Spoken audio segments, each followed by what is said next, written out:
Putovanje je poput disanja. Izdahni staro, udahni novo. Ako nađeš mesto koje ti odgovara, obavezno ostani. Međutim, nećeš upoznati dušu naroda koji tu živi dok mu se ne obratiš na njegovom jeziku. Kreni sada, s mesta. Un altro mondo è possibile. Još jedno izdanje emisije iz drugog ugla. Svašta smo spremili i ovoga petka. Miloš Crnjanski, studenti Muzičke akademije, izložba fotografija iz Francuske i još ponešto, a za početak Suzana Kostić. Postala je novi dekan Fakulteta umetnosti u Nišu, pokrenula novi muzički magazin, a sa akademskim horom putuje u Tursku. Hat-trick Suzana Kostić iz drugog ugla. Pa nedavno sam se predstavila i kolektivu i zaista mogu da vam kažem da nisam očekivala da će u tolikom broju podržati zapravo taj plan i program razvoja fakulteta. On se uglavnom sastoji u nekim, rekla bih, malim inovacijama, ali jednostavno je potrebno da kao fakultet pratimo i vreme i tendenciju uopšte i u društvu i u umetnosti i mislim da će kolektiv koji je uveliko podmlađen umeti da to otprati zaista onako, da kažem, u finom tempu, što bi rekli, što pre to bolje. I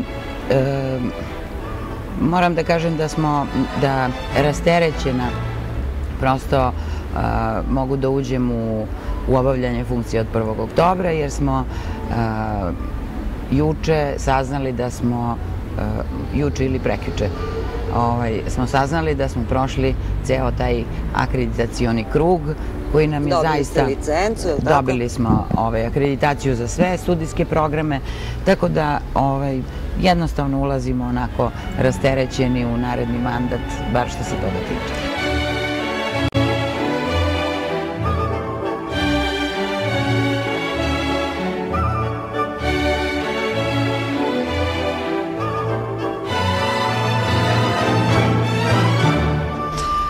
Aperto u muzičkom smislu, znači upravo ono što sam pričala i malo čas, to je otvoreno brzo.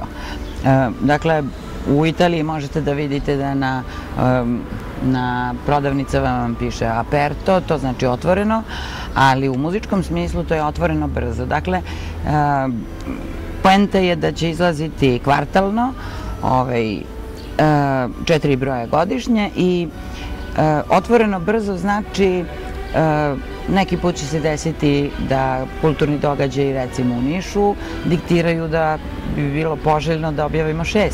Zašto da ne? Ali je 4 godišnje minimum. I šta sve, prvo gde može da se kupi ovaj časopis, a drugo šta sve, evo ovaj prvi broj ima? Pa prvi broj, kao što vidite na naslovnoj strani, već prati Nemanju Radulovića. To je ponos ovog grada i čini se velika čast da zapravo sa njim na naslovnoj strani započnemo novo poglavlje Aperta. Ovo je Aperto Nuovo, inače podržan od Ministarstva kulture Srbije i izdavač je Nota iz Knjaževca. To smo nekako napravili, kako da kažem, sa grupom entuzijasta iz Niša. Dakle, to su studenti ili bivši studenti Fakulteta umetnosti u Nišu, a moram da kažem da se od prošlog Aperta do sada, prošlo je negde 10 godina, možda i više, klima u gradu drastično promenila. Dakle, imamo već 10 godina Fakultet umetnosti, otvorili su se novi odseci na Filozofskom fakultetu, na kome je i naša studijska grupa počela. Sada je to grupa za žurnalistiku i ti mladi ljudi negde bi trebalo da se afirmišu. Jedni drugi će intervjuisati, pisati jedni o drugima i nekako je potrebno da ispratimo ne samo muzički magazin je u pitanju, ali ne samo da ispratimo stvari vezane za muziku, nego vidimo da recimo... umetnost uopšte. Umetnost uopšte. Vidimo da u pozorištu imamo opersku rupu. Dakle, sve je više predstava sa pevanjem. Naši glumci uveliko pevaju, ja zaista radim sa njima, pa onda mogu da... Da, videli smo ih u novogodišnjem koncertu. Da, mogu da potvrdim. Dakle, da postoji ta prijatna saradnja između glumaca i muzičara. S druge strane, imamo odsek za likovnu umetnost kod nas. Dakle, izložbe su svuda po gradu, ima mnogo prostora. Napravili smo čak i rubriku koja će pratiti sale, za sad samo sale koncertnog tipa, ali zašto ne, jednog trenutka ćemo pratiti izložbene prostore i čini se da se u Nišu ne dešava puno, evo svedok o tome je i upravo vaša emisija, a znate kad krenete da pričate o tome šta se desilo juče, prekjuče ili pre samo mesec dana, priči nikad kraja. Dakle, dešavaju se neke stvari, neka pomeranja su u toku, dolaze mladi ljudi, željni i afirmacije i mislim da će jednog trenutka ovaj časopis čiji sam urednik zaživeti neki svoj život, ovako kako smo ga sada koncipirali, mislim da će pretrpeti inače puno promena, a trudili smo se da povežemo sve vrste umetnosti i da im jedini zajednički praktično imenitelj bude muzički taj neki akcent. Niška televizija je tu da vas podrži u svakom od tih nastojanja i emisija iz drugog ugla.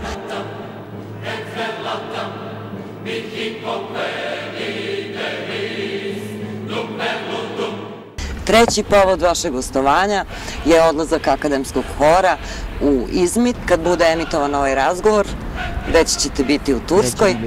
Koji je povod i šta je akademski hor pripremio za to gostovanje? Pa vidite, to je vezano za projekat koji smo imali pri poseti Beča, odnosno Karnuntuma, negde krajem godine i to je projekat koji vodi Stela Jovanović. U skladu sa tim, ovaj Izmit je nekako predviđen kao... Mi u stvari dođemo kao prethodnica pobratimljenja dva grada. Da, to su gradovi koji su na Konstantinovom putu. Na Konstantinovom putu, dakle rodio se u Nišu, a umro je u Izmitu i tu zaista postoji neka zajednička priča koja će verovatno tokom slave biti verifikovana pobratimljenjem gradova.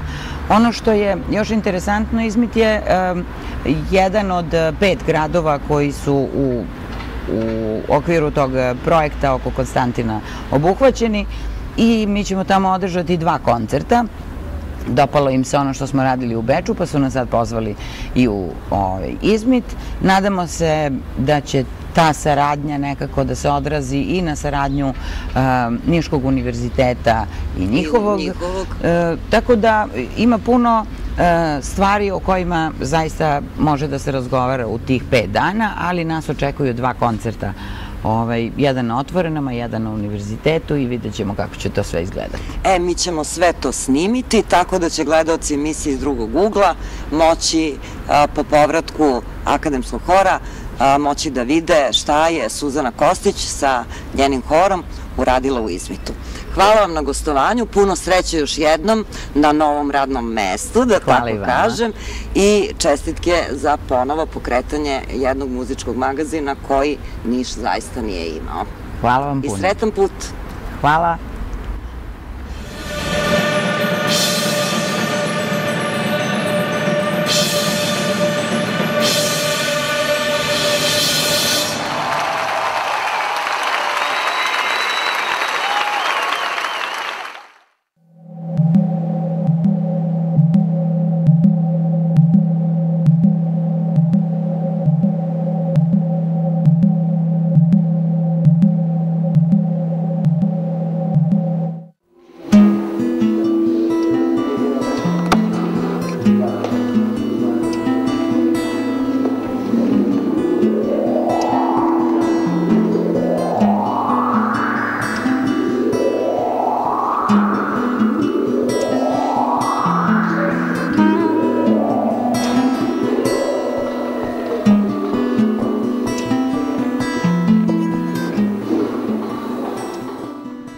Pa naprosto ja sam slikar po vokaciji, a gromada srpske književnosti i umetnosti Miloš Crnjanski se, kao što je poznato, svestrano obrazovan i podan, jedan od naših najplodnijih umetnika, bavio je problemom moderne umetnosti i umetnosti uopšte. Pisao je o Michelangelu, Düreru, Leonardu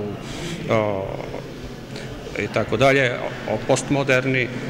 Bio je veoma informisan i poznao je tadašnje međuratne prilike u savremenoj srpskoj, ali i svetskoj na likovnoj svetskoj sceni. I to je bio sasvim jedan dovoljan razlog, a mogu vam reći, vrlo inspirativan da sagledam Miloša Crnjanskog iz jednog potpuno drugog ugla. Tako je i nastala ova knjiga Sinkretizam Miloša Crnjanskog.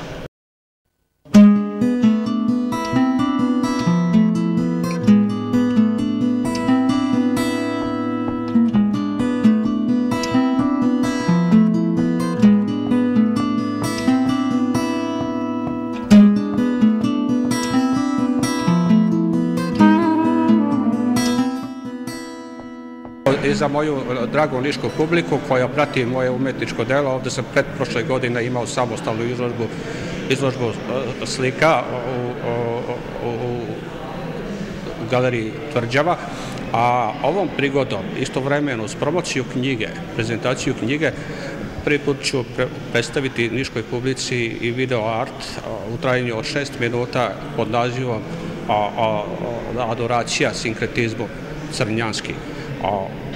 Moj autorski rad i muzička podloga kompozicije, odnosno dizajn zvuka mog mladog kolege Nikole Milčeva.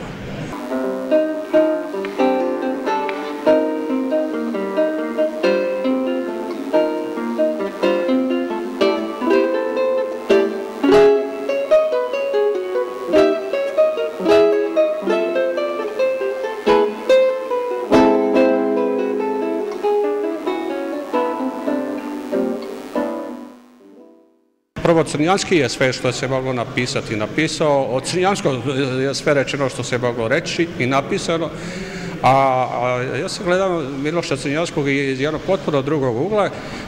To je naprosto jedan pokušaj novog čitanja Crnjanskog koji je danas aktuelan, jer ono što je danas postmoderna, to je bila međuratna avangarda. Dakle, imamo onda istovremeno Crnjanski je ne samo likovni kritičar, nego isto i svedok svog vremena. Dakle, jedna autentična ličnost i figura koja je ostavila trag u svom vremenu. Diplomata, drugovi sa velikim umetnicima svog vremena, pratio njihovo stvaralaštvo iz prve ruke i naprosto to su te reference, ti elementi koji su konačno i na neki način obuhvaćeni i ovom mojom knjigom.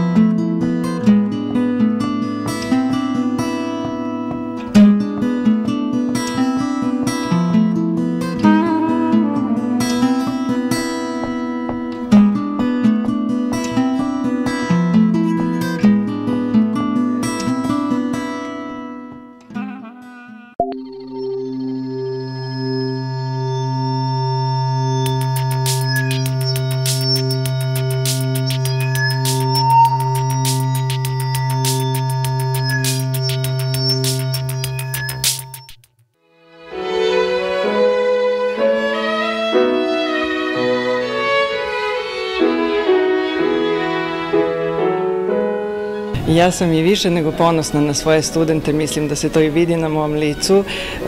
Pre svega želim da njima zahvalim na ovoj divnoj večeri i nadam se da će ovo još dugo trajati, jer ovi koncerti klase su stvarno već postali tradicionalni, kažem, ovo je 9. godina za redom, sledeće godine jubilarni 10. Mislim da će biti još bolje nego sada.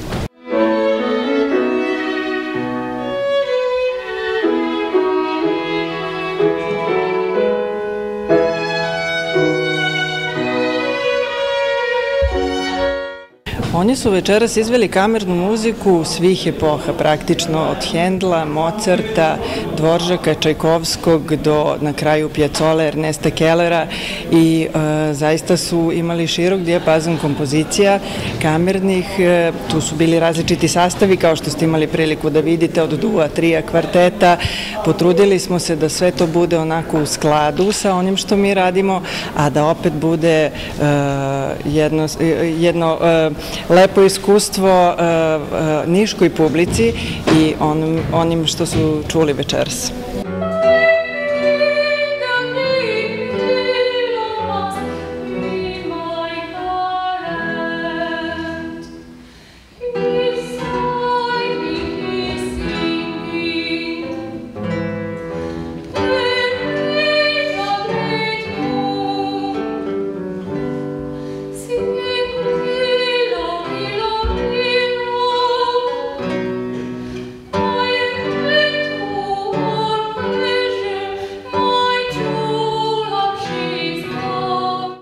Ja sam Marija Tomić, na 4. sam godini na flauti u osnovnim akademskim studijama.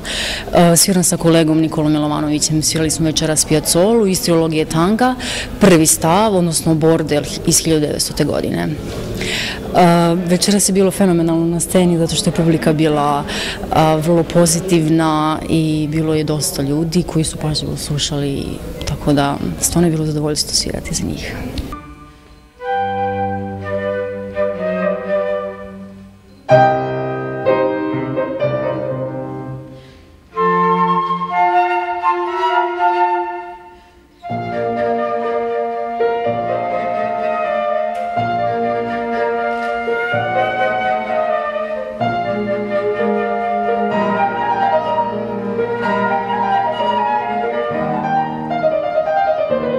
Marija Petrović, sviram flautu, druga godina sam Akademije muzičkih umetnosti u Nišu i ovo je prvi put večeras da izvodim ovakav nastup, bilo je fenomenalno, ja sam svirala u kvartetu mojim sa Stefanom Stretićem na klaviru, Aleksandrom Đorđević na flauti i Andrijom Petrovićem na violončelu i ovo je drugi put kako mi izvodimo i fenomenalno je bilo, celo večer je bilo drugačije nego inače.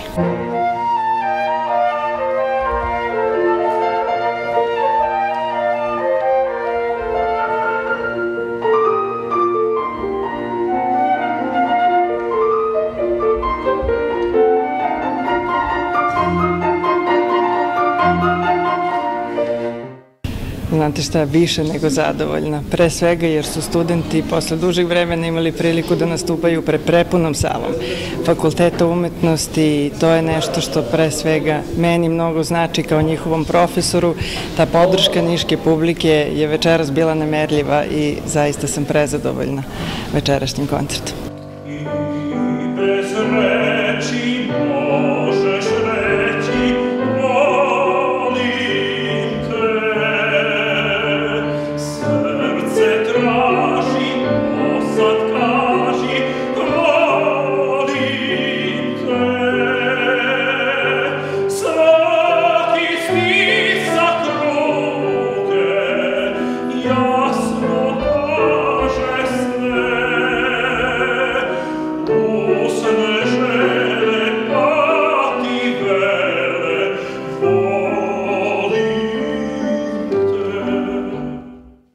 Večeras je bilo jako inspirativno, svaki novi koncert je jedno novo uzbuđenje, jedno novo iskustvo. Drago mi je da sam upoznao divne mlade ljude koji onako zdušno se bave ovim poslom i zato je ovako bilo i divno i energija se poklopila u sali i tako. Bilo je zaista prijatno biti večeras ovde i nastupati s ovim mladim ljudima.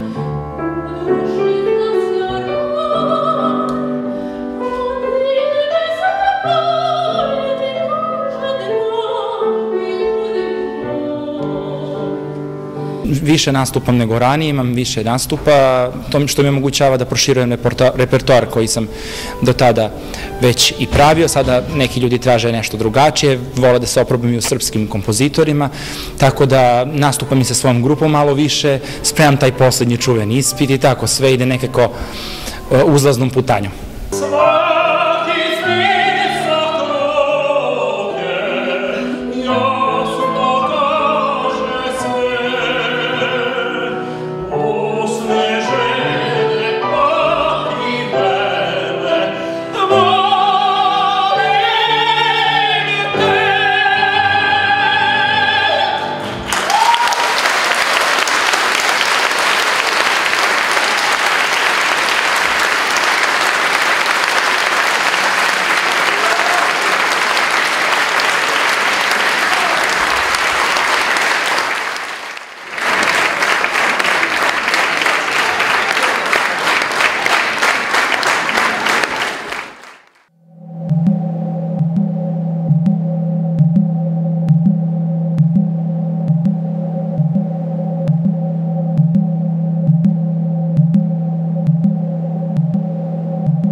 Dijana je ubeđena da će 12. mart 2003. pamtiti svaki Srbin koji je tada bio dovoljno odrastao da ga se seća.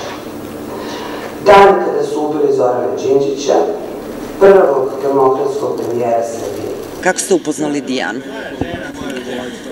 Pa Dijana je u stvari 90% ja. Dijana je moj alter ego. Ja sam 3 godine provela radići kao prevodilac u najvećoj američkoj vojnoj bazi na Balkanu i nakon toga ja sam rešila da kroz Dijanu predstavim zapravo situaciju onakvom kakva je zaista bila u tom periodu na Kosovu. A koji je to period? U kom periodu ste vi bili u Bonstilu u Uroševcu? Od 2000. skoro do 2004. godine.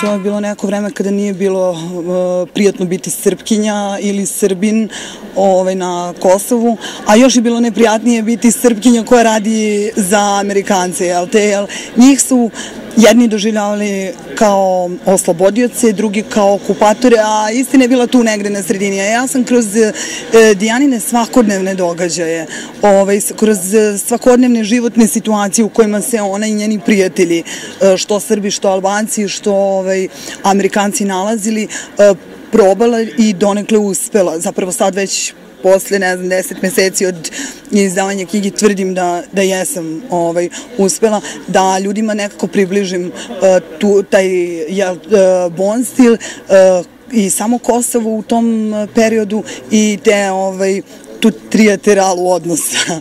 Šta biste izdvojili za potencijalne čitaoce i gledaoce emisije iz drugog ugla? Šta je ono što je zanimljivo i novo u vašoj knjizi? Pa svaki čitalac može da vidi, čitajući knjigu i pratići Dijanin život u tom periodu dole, da vidi da Bonstil u stvari nije srpski Gvatemala, ili da tu nema nikakvih teorija zavere, da je to jedan grad od 10.000 ljudi u tom periodu sa svim i svačim i da je tamo bilo i zabavno živeti, a pritom jedan od najupečatljivijih segmenata, kako da kažem, u knjizi i nešto zašto me oni koji su je već pročitali pitaju, to je kumstvo između Albanke iz Tirane i Srpkinje, Dijane, prijateljstvo, pa kasnije i kumstvo koje se rodilo između njih dve i jedna velika platonska ljubav između Srpkinje i Albance iz Njujorka. U životu postoje oni dani koje zbog nečeg lepog ili ružnog što se tada dogodilo nikada nećemo zaboraviti. Je li to vaše kumstvo i je li to vaša ljubav? Kumstvo jeste. Kumstvo jeste. Devojka se zove Armida i ona sada živi u Njujorku. Mi smo se prošle godine i videle, a ljubav neka to ostane nešto o čemu će ljudi čitati u nastavku.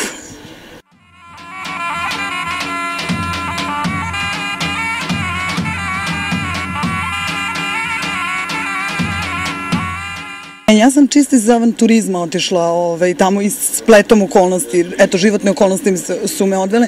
Ja sam otišla sa idejom da zaradim, pošto sam perfektno pričala engleski jezik, da to iskoristim i da ostanem 6 meseci, zaradim par i odem na karneval u Riju. Nisam otišla na karneval do dana današnjega, tamo sam ostala 3,5 godine. U jednom momentu shvatila sam da je dosta, a i taj vojnički život po pravilima za devojku od 20 godina zna da bude jako zahtevan i naporan.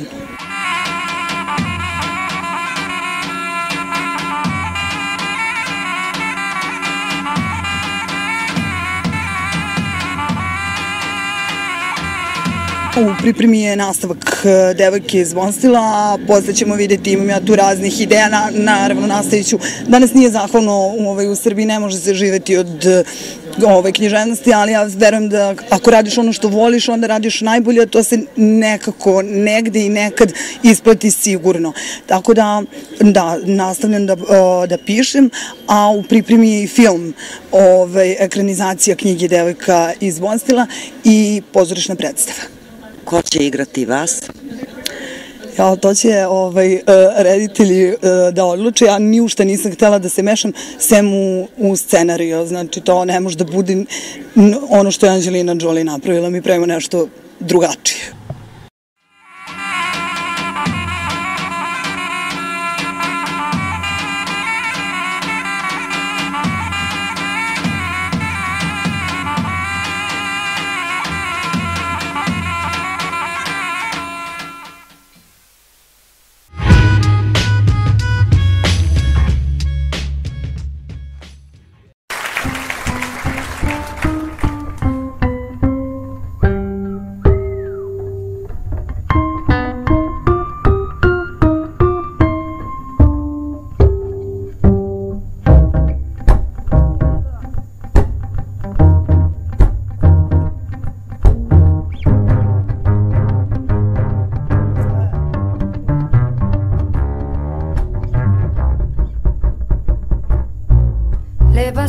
Passant, je passe mon temps à les regarder penser, leurs pas pressés dans leur corps lésés, leur passé se dévoile dans les pas sans se soucier.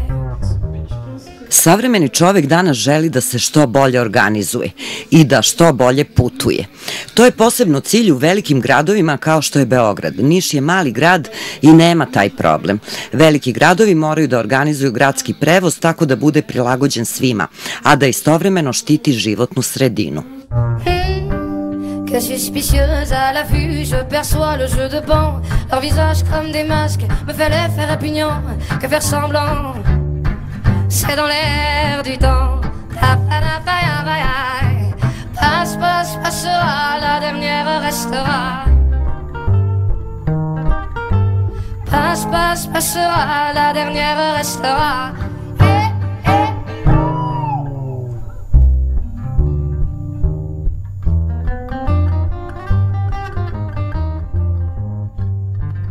Ova izložba pod nazivom Grad i ekološki prevoz, metro tramvaj, prvi put je prikazana u Beogradu prošle godine u mesecu novembru povodom Međunarodnog meseca nauke i odlučili smo se da ovu izložbu prikažemo i u Nišu iz razloga što se radi o jednoj veoma kvalitetnoj, zanimljivoj i poučnoj izložbi koja nudi neka veoma zanimljiva rešenja kako bi se rešio veliki problem zagađivanja čovekovo sredine.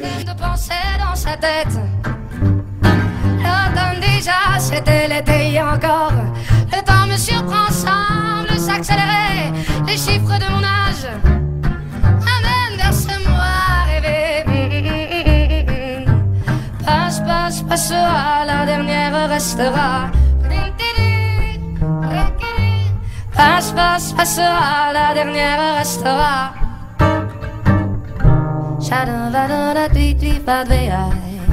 Shadaya babo pano baba panana diti vai diti diti diti diti babo do yo baba pano baba pano vati panana diti sana ti pano vai na baba pano vai shavano baba no baba.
Popularni muzej voštanih figura Madame Tissot prošle godine otvoren je i u Beču. Austrijski Madame Tissot je 11. muzej pod kapom ovog svetski poznatog imena, a pored Londona, Amsterdama i Berlina 4. u Evropi.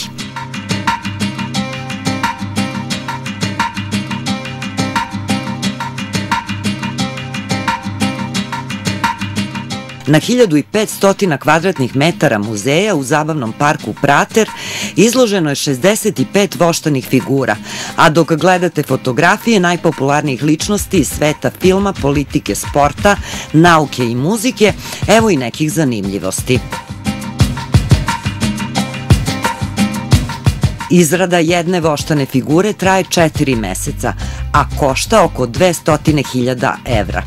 Odeća na figurama je najčešće originalna, a vrlo često muzeju je daruju ličnosti čija se figura izrađuje. Najzahtevniji deo izrade je implantacija kose, koja je delimično prirodna, a ugradnja traje i do 140 radnih sati po figuri.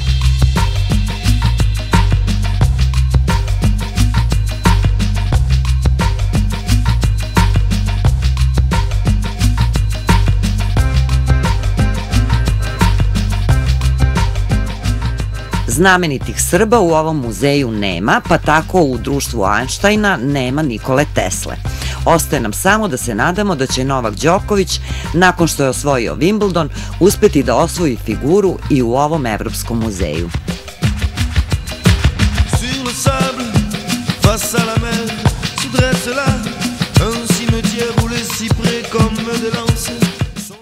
Ono što želiš uvek te očekuje, ako si dovoljno hrabar da prepoznaš tu želju. Suzanne Swan. Vidimo se sledećeg petka, živi bili.